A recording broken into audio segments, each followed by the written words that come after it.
Hello,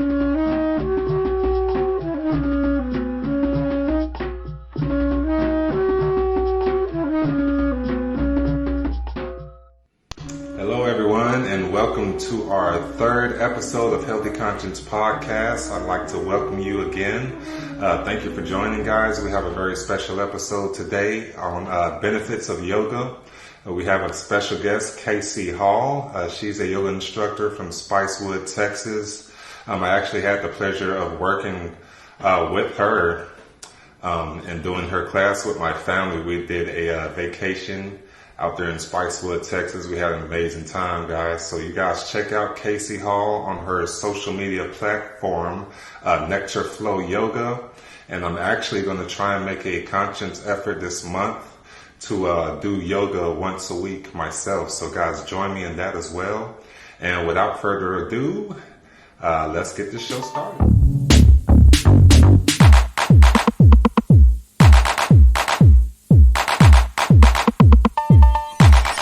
Save lives. Book your CPR certification today. For more information, go to jcworkouts@gmail.com. Welcome, Thanks, Casie. Julian. How are you?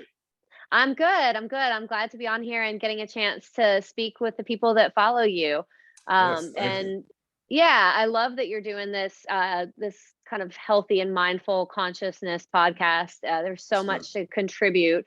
And so to be able to kind of be a yoga voice is really cool. Yes. And I met you, I guess, like I said, about a year ago when I got to teach. I had the pleasure of teaching you and your mom and your sister out on the lake at Living Waters, and Yeah. really beautiful day. And Mhm. also, just getting that chance to teach you for your first time in person and getting to Mhm. see your athleticism and so on as it Mhm. applies to what I do in my world. Right. So yeah, and I'm curious, I guess mostly what you do is like strength-based fitness. Is that right? Mostly, but I actually do some rehab. I Okay. train like an 80-year-old, so I do some corrective exercises. I do Olympic lifts. I actually train athletes too, so I'm pretty diverse as far as the training style, I guess you'd say. I've been doing it for about Gotcha. 12 years, and I try to dabble into a little bit of everything, actually. Awesome. Hmm. That's great.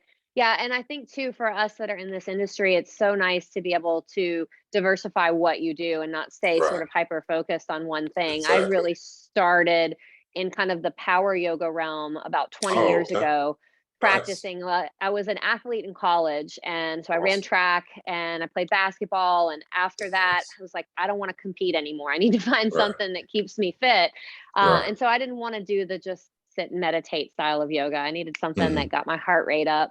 Right. But Right. then after a while of doing that, I really started to get into some of the functional range conditioning things and to Hmm. meditation, and Right. into a style of yoga also called yin, which is Yeah. very much a sort of the more stretching and releasing that I think a lot of people perceive yoga to be, but it can be Okay. so many different things, Right. Right. and complement just about any fitness program. Okay. So, like you said, it can be many things. Like for somebody brand new into it, like what are some things they can kind of expect to gain from it, or what Absolutely. different levels are there? Yeah. So, I think it really, a big thing for people to remember about yoga as it differs from other forms of physical movement is, Hmm. first of all, it's not just a physical movement practice. That's only 1/8 Right. of yoga. It's a Wow. philosophy, it's kind of a way of life. Hmm. That being said, most people in our world, in our culture, just think about the postures. They see these Right. pretty poses or see the Hmm. stretching, and that's yoga. And it's a great way for people to dip their toes into it. And if people stay at that level of just the physical practice, there's no problem with that. It's a wonderful thing for us to do for our bodies.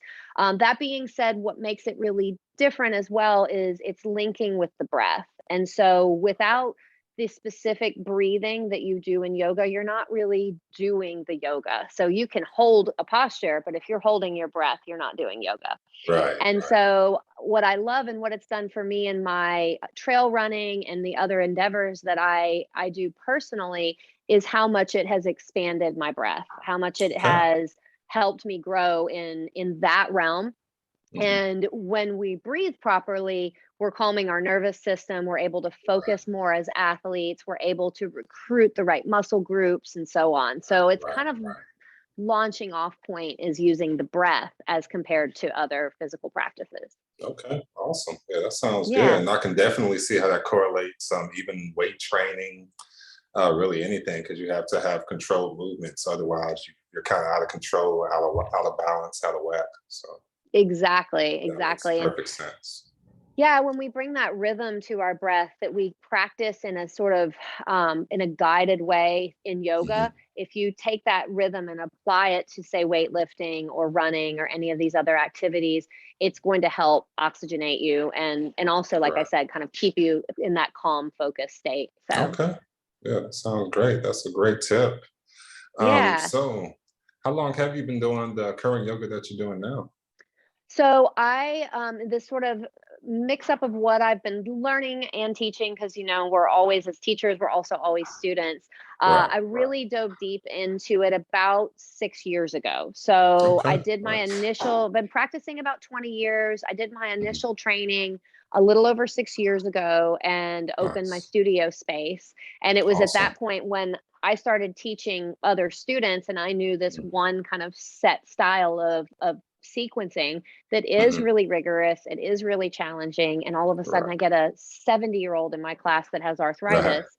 They're not right, going to be able right. to do some of these things. So I'm like, Exactly. I got to go back to the books and start Mhm. learning and practicing some different styles. Yeah, yeah, and that's the thing I love just about the fitness industry. There's just an unlimited amount of styles.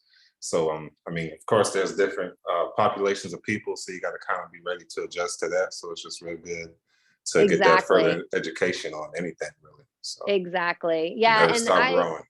exactly. Yeah. And for one, before I started doing this, I was a school teacher. And Oh so a wow! part of teaching school in a lot of different environments was just learning how to differentiate the education. You're going to Yeah, have students in your classroom that are low level readers all the way up to Mensa level mhm, geniuses. So, how are right, you going to be right, able to accommodate all of those students? And that yeah, was something I loved as a classroom teacher. So I've applied that in my teaching for yoga. okay, It's challenging. It definitely keeps right, my job really tough. But I, mhm, I do teach an all levels class. So, for example, like when nice, I taught you, I had you in class, but then I had your mom as well. And she was right, super right, fit, right? But right, two totally different fitness styles. yeah, So, being able to find a way to teach both, mhm, both styles in the same class. right, right, and it was like I said, it was an awesome class. I mean, we both, well, me and my mom and sister were able to kind of keep up on the same pace, but just at different levels, which was great. And it kind of Exactly. flows real smoothly that way too. So yeah, Exactly. Yeah. And that is something I really like about yoga, in particular, is that right. taught properly, it can be just what everybody in the room needs. And yet Hmm. each of those people needs something different in many ways. Okay, yes, ma'am. So where is your Yeah. studio too, by the way, just for people listening, wanting to come check you Yeah. out? Absolutely. I am in Spicewood, Texas. I am Okay, currently teaching at in the dining room of okay, my husband's and my restaurant, which is still shut down nice. because of COVID. But Okay, as you can sorry to see, hear it's that. a really beautiful space. I've cleared out Yeah, all the tables and I've got these awesome. awesome wood floors and it's Yeah, functioning as a yoga studio for the time being until I'm ready to open something back up. awesome. Yeah, that sounds Yeah, great. Nice and convenient for sure. it is. Sounds It great. is. Yeah, I get to do stuff like this and then go work next door. So, because we have Yeah, another shoot, that pizza restaurant works. right on here on Save some site. So, gas. right. Yeah, for sure.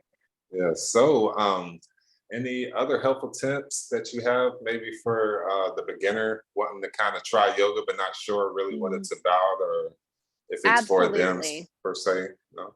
Absolutely. Yeah. I think one of the biggest things is to find an experienced teacher because I do feel like there is a style of yoga out there for everyone.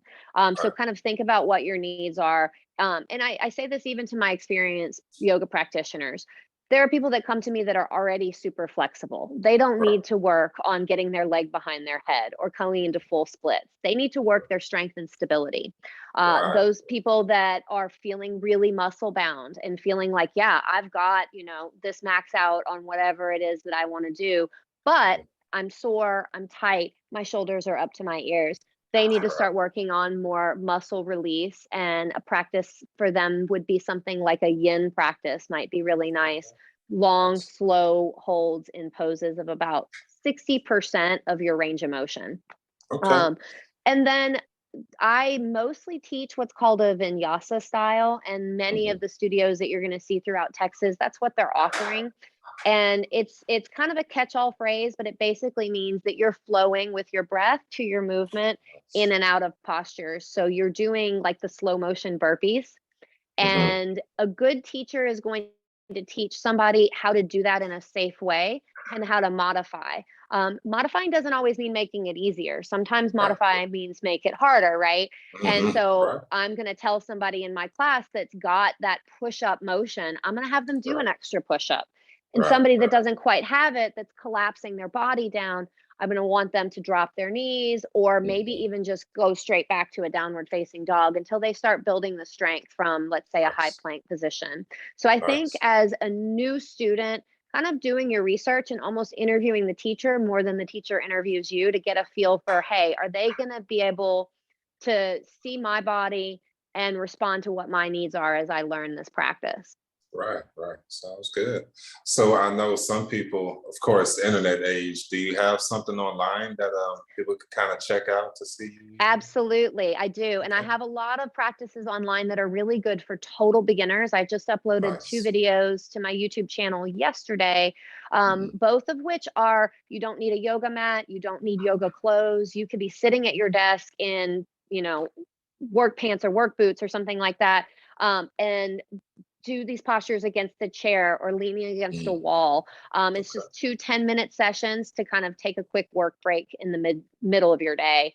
So Right. my YouTube channel is, I think I have it branded on my shirt here, Nectar Flow Okay. Yoga. Yeah, so Awesome. if you just search me under that. I'm also on Instagram, and there I'll do quite a few short videos, little tutorials. Mhm. Frequently Instagram is I'll say good and bad, because it'll show, wow, this is what somebody that's been practicing for 10 years or focusing on this one thing can do. So you'll see me in Uh, like handstands and crazy back bends, but that's not necessarily yoga. That's just what I'm doing in my personal practice. right, right, right.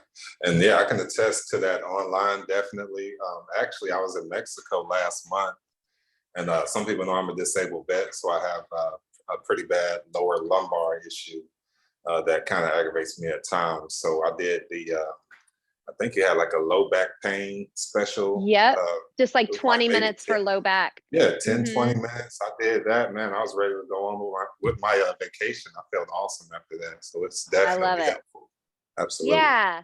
And that's the thing. It, like I was saying, it really can be whatever it is that you need. It can be Right, sort of, I don't want to call it physical therapy, but right. done properly, it can really help you get out of pain if you're feeling pain in certain parts of your body, or if you Definitely. really just want to build strength in a certain area. It's a really Hmm. good mindful way to do that. Right. The other thing, it's something that you can do for the rest of your life. My 72 Mhm. year old mom comes to every one of my classes. Oh, And awesome. That is so, yeah, awesome. so, I'm not probably going to be trail running when I'm 72, but I will Right, still right. be doing this. Yes, indeed. So that's Yeah, that longevity exercise, basically, which is something we exactly. actually preached on this last episode um, that I had. Just trying to gear people to really look towards longevity opposed to just what looks good and whatnot, um, Yeah, just temporarily, more long term. So, absolutely. What's sustainable over time versus getting right, those like immediate returns that we all right, want in our culture? exactly. Yeah, exactly, exactly. We all want everything fast nowadays. So, but Mhm. fast is not always the best way because I mean it takes time, to build up certain efforts. Exactly, exactly. And I think too, for anybody that's starting out with yoga, I have a beginner come to my class once a week at least. And Oh, I nice. would say, which is great, it's good for business, right? I Mhm. want them to Yeah, come and I yeah. want them to try it out. And my biggest piece of advice is just be patient with yourself. And there's Mhm. so much that gets thrown at you when you're learning something new. So don't get discouraged. Be willing to, find a place where you feel safe to experience a little failure, and that teacher Right. bolsters you up from that. But Mhm. give yourself time, and it's a practice. You just have to Right. keep coming back. It's not a Yeah. performance. Absolutely. Absolutely. Not a competition either. So don't hurt yourself Right. trying to do too much. Just stage yourself in, people. So, Exactly. and the Exactly. other question, I mean, we know the show's called Healthy Conscience. So how can you correlate some health benefits that yoga would bring to someone who wants to kind of get started on that? Absolutely. I think you'll hear a lot out there about, oh, yoga does this and it does that. And as I've grown in my understanding, I feel like we have to be really conscientious about not overselling what yoga can do. Right, right. First and foremost, it is something that if you're breathing, if you're linking your breath with your movement and slowing your breath down, you're automatically kind of calming your sympathetic nervous system or your lizard brain and getting Hmm. into that parasympathetic nervous system. So we're basically just actively reducing stress. And we all know how important that is in our lives. So Absolutely. you don't have to sit in meditation for 20 minutes a day to get those benefits. You can simply spend 5 to 10 minutes moving and breathing and just focusing on that experience. So I think that's one of the biggest benefits is the reduction of stress. Right. If people are practicing and they're finding that their yoga is something that is giving them that fitness feeling, they're getting their heart rate up, they're building muscle tissue, then therefore they're increasing their metabolism, maybe lowering their weight. If that's an issue, it can be that, but it's not Right. a be all end all. It's that if Okay. that's the style of practice somebody seeks. But those benefits, even if you're not inverting like in handstand, like you'll see me doing, you're Right. Right. putting your head below your heart is Right. really great for your cardiovascular system. It is Hmm. great for your nervous system as well. And so having, those opportunities to just bring your head and your heart below your hips is a great aspect of yoga that we don't always get in other forms of practice Right. or other Right. forms of fitness. Hmm. Also, anytime we cross the midline, as I'm sure you're aware, we're doing something to our neural pathways to stimulate Hmm. our brain, and we get a lot Absolutely. of twisting in yoga. Hmm. Um, and there you'll hear people say things like, "Oh, twists are really detoxifying." Hmm. I find that a little questionable. Yes, Right. are we massaging the internal organs and maybe helping to stimulate digestion? Absolutely. Right. I don't consider our bodies to be toxic, and so that's why I struggle with this idea of Right. let's Right. detoxify. Okay. Yeah, that makes sense. Absolutely. Let's see. No questions.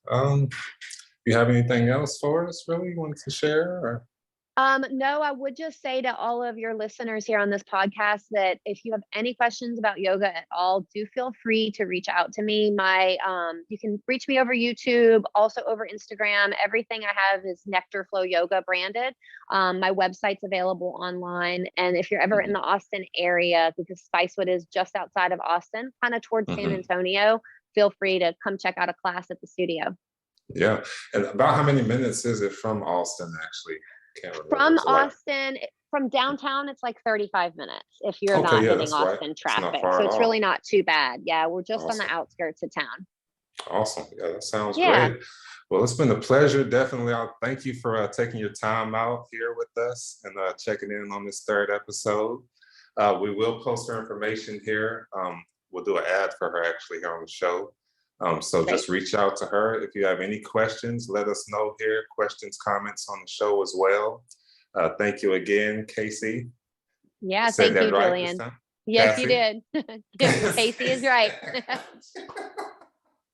Yep. We'll edit that part out. So, No worries. well, thank you. Thank you. It's been a pleasure. Y'all give your hands up for the beautiful, Thank you very talented much. Casie Hall. So you have a great day. It's been a pleasure. We hope to have you here again soon someday. And I'll definitely be looking Absolutely. to connect with some yoga absolutely myself as well. So, Awesome. Great to all see you. right. And let's just Thank stay in you. touch. Thank Thank you. you. You have a good day. You take care. And You everyone too. else, as always, remain healthy conscience.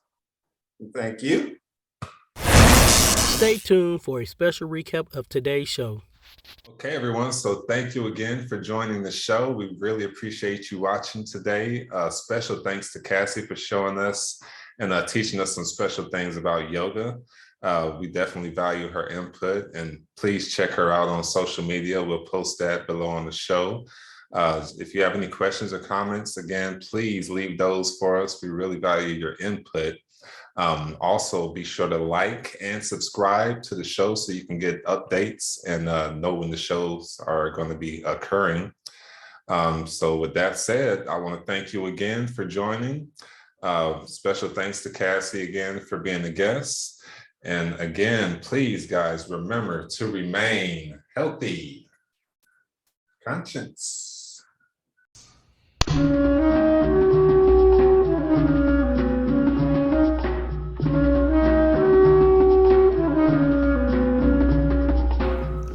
Today's episode is sponsored by JC Workouts, fitness tailored for you.